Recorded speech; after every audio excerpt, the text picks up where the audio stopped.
to go from 10K a month to 100K a month, it really comes down to hiring, managing KPIs, and the team. Ultimately, the richest people on earth are better drivers of getting other people to do the work for them. The only difference from going from 100K to a million is just 10 times more. Scaling is not usually about doing different things. It's just doing the same things better, faster.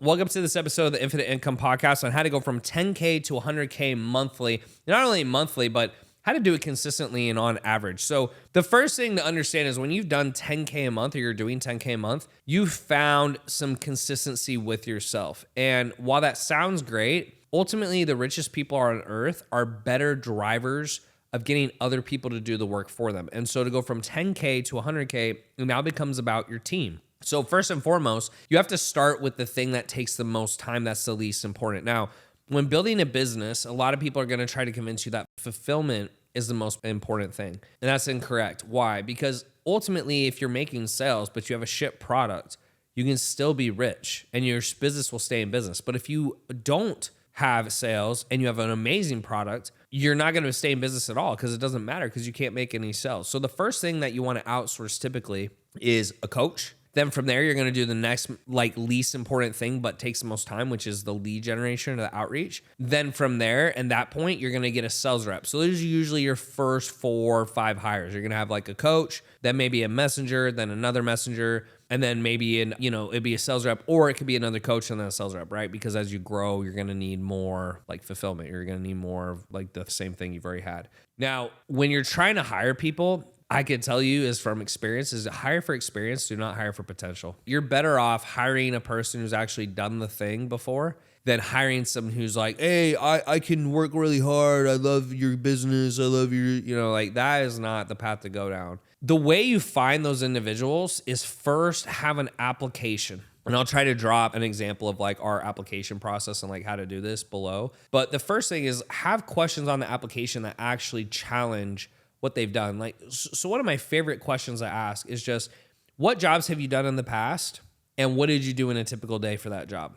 So if someone says, I've been a client fulfillment coach, I'm like, cool, what did you do in a day as a client fulfillment coach? And I have them actually tell me, because when someone says they've been a client fulfillment coach, their idea of what a client fulfillment coach may have done or may be able to do may be completely different than my idea. So one of the questions I like to ask is, what have you done before? Or what skills do you have? So if I was hiring a client fulfillment coach, let's say it's for my business, like business consulting, on the application, I want to know, do they have ads experience? Do they have offer creation experience? Have they been in sales? Have they been in client fulfillment? Have they had a business? Why? Because if they haven't had those things, I probably don't want them coaching my clients on how to build a business, especially someone who hasn't been a business owner before.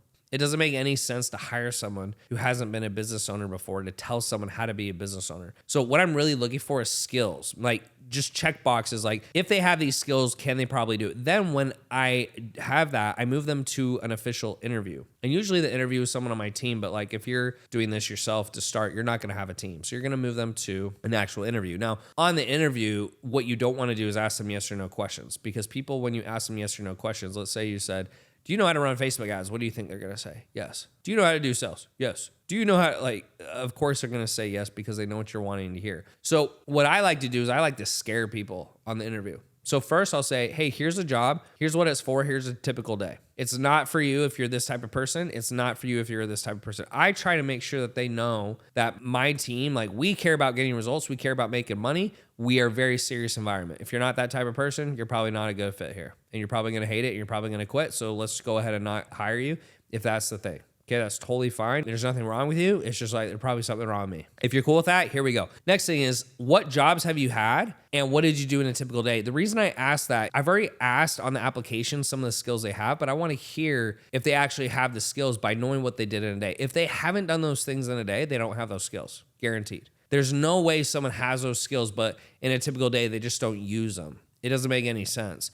So that tells me it's like getting the yes or no answers I'm looking for without them knowing what to say, which is very key in interviews. Once they've done that, I say, here's the job and here's a typical day. You're going to wake up at 8, you're going to work until this time, you're going to do this. These are the questions, etc. The next question I have is we ask them, what does success look like? That matters because success is different for everyone. I want people who like to work hard, like to make money. If they have a different idea of success, they're probably not going to be a fit for my culture. Then I'll make sure that I give them a stress test if possible. So like if it's a media buyer, I'll say, all right, here's a hypothetical situation. If it's a coach, I'm like, here's a hypothetical situation. If it's a sales rep or whoever, I'll give them a hypothetical situation.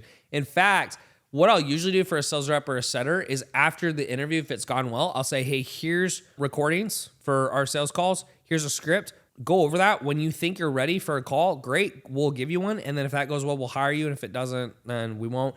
We'll pay you for the work. I do that so many times because like, why would I waste my time hiring a sales rep or a setter or any position for that matter that isn't actually good at the skill? Like it's way easier to get a 7 and make them a 10 than it is to get a 3 and make them a 10. Like a 3 will barely become a 7 and you're gonna have to put in 10 times the work. So I'll give them a stress test. Then I make sure their goals line with the company. We already talked about that. Then I'll ask them how much they would like to make. The benefit of that is if they say higher than you want, then you've got to realign their assessment. You're like, hey, that's not going to work because XYZ. If they say lower than you want, then it gives you a chance to give a bonus incentive, or now you can save that money for the company. And people will get butthurt about that, but that's just reality. Like no business owner wants to pay more than they have to.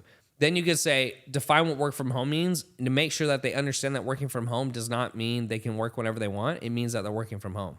And then the last one is then have the CEO do the final interview. In this case, it'll probably be you. But if that's not you, like I'll do the final interview because I have someone on my team who actually does this for me. So the benefit of this is like, what are we really looking for? We're looking for someone who has prior experience, who can think and is like a 7+ or higher. Because if you bring that person on the team and they're not, they're going to end up wasting time, energy, and money and training processes and management.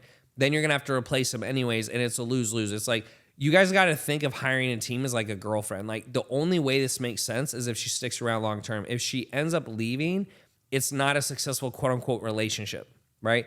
Like, and we're not just taking these people on to learn. Yeah. And that's part of business. Yeah. But ultimately, like we want to bring on people that are ready to go and that we can actually get results from. Now, once you've hired, you actually have to have KPIs to track. So what I'm going to do in this podcast is I'm just going to tell you guys what you need to track. The question to think about is, how would I know what the best coach does, or what does the best coach do? It's pretty simple. The best coach gets client results and gets re-signs. So if I'm tracking a coach's progress, what would I track? I would track grad calls. How many grad calls do they have that week or that month? Like how many people are actually graduating? How many people actually re-sign, and how many testimonials do they get? Why? Because if they can't get re-signs or they can't get testimonials, that tells me one of two things. They suck at sales or they suck at being a coach, or both. If a coach is getting re-signs and sales, right, they're actually getting, and testimonials, that tells you one of two things. Like they're good at sales and or they're good at being a coach, or both. Like you need to have a coach who's also good at sales. It's a massive mistake, and I should have said this earlier, it's a massive mistake if you have a coach who's not good at sales. I cannot tell you how big a mistake it is. And they can't teach your clients possibly how to sell because they can't sell. It's a massive issue all the way around. So as a coach, I want to track re-signs and testimonials. And if they're not getting re-signs or testimonials, that tells you that A, you need to manage them more and you need to work with them on that, or B, you need to fire them and find someone else who's competent. The numbers you track in the business are so you can see very easily what the issues are. All right, now when it comes to a setter, a messenger, whatever, pretty much the same metrics to look at. You look at how many outreaches they do. So what we tell our setters is like, let's say 100 per day, 20 per hour minimum. You look at the reply rate. So how many people reply? It depends on the message, like whether it's cold or it's warm outreach, like they follow you, or an ad. So cold is like 10% reply. Warm, if they follow you, is like 30%. And ad is like 50%. See if they're getting the replies. Then from there, they usually need to get about 10% of the replies to book a call. Get 10 to 20%. And then out of the people who book a call, you need to close a couple of those deals. So you can see very quickly, but you're doing the sales calls. So you can see very quickly where the messenger is inefficient. And remember, you're hiring for a position to do stuff that you've already been doing. So when it comes to training a team and hiring, you are making sure that the numbers make sense that are going to drive the business forward. If they don't make sense, then obviously it's not going to drive the business forward. The next one is going to be a sales rep. So if you get a sales rep, you're going to want to track typically how many calls they take, how many offers they make, because like some sales reps will have a really high close rate, but they don't make any offers. So it doesn't matter. Out of all the calls, usually 80% of the time you want them to just say an offer or a price. They should have a 30% close rate or higher. So if they take 10 calls, they should close 3 or more usually. And if they don't, that's where you need to train or you need to get a new sales rep.